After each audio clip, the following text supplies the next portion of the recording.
There once was a young man named William who lived in a little village surrounded by verdant greenery. The villagers adored him and were well aware of his reputation for generosity and helpfulness. Though Williams was content with his straightforward existence, fate had other ideas for him. A known mobster was apprehended in the area one day, and when he was apprehended, he instantly blamed Williams, saying that he was his collaborator. William was detained and imprisoned, despite his innocence. Although the evidence against him was weak, the dishonest police officers and the strong gangster made sure he was imprisoned for life. Weeks stretched into months as days turned into weeks. But William never gave up. He was certain of his innocence and had faith that justice would be served. But as the days went by, he started to come to the conclusion that he might never be able to establish his innocence and be released from prison. Williams overheard a talk between two inmates one day when he was sitting in his cell. They were talking about a tunnel they had constructed that led to a little opening within the prison walls. William saw that this was his chance to flee, but he also understood that it would be risky.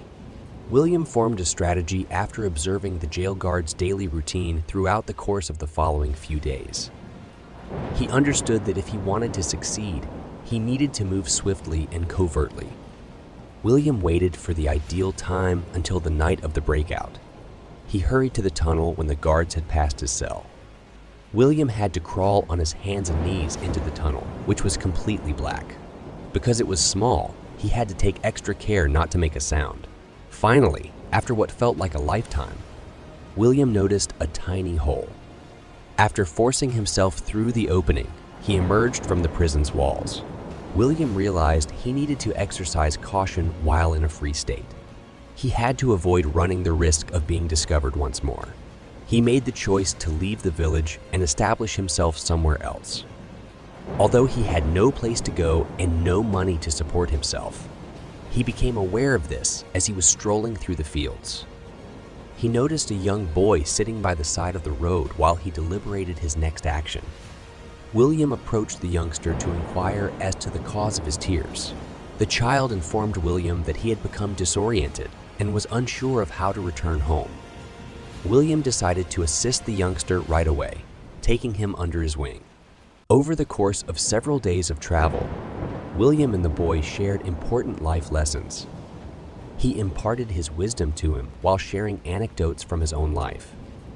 William won the youngster's gratitude, and the boy started to think of him as a parent. William noticed a job advertisement when they were traveling through a town. He decided to apply, and he was hired. William was adored by all, and eventually rose to the status of a respected locale. Years later, William saw the same thug who had framed him when he was strolling through the town plaza. Despite the gangster's lack of recognition, Williams was fully aware of his identity. He might have easily gotten back at him, but he chose to forgive him. William was aware that harboring resentment and wrath would eventually harm him. Having seen the value of forgiveness and compassion while incarcerated, he was aware that these qualities were essential to leading a contented life. In the end, William achieved success and found happiness, not because he broke out of prison, but rather because he learned from his mistakes and improved. He picked it up quickly,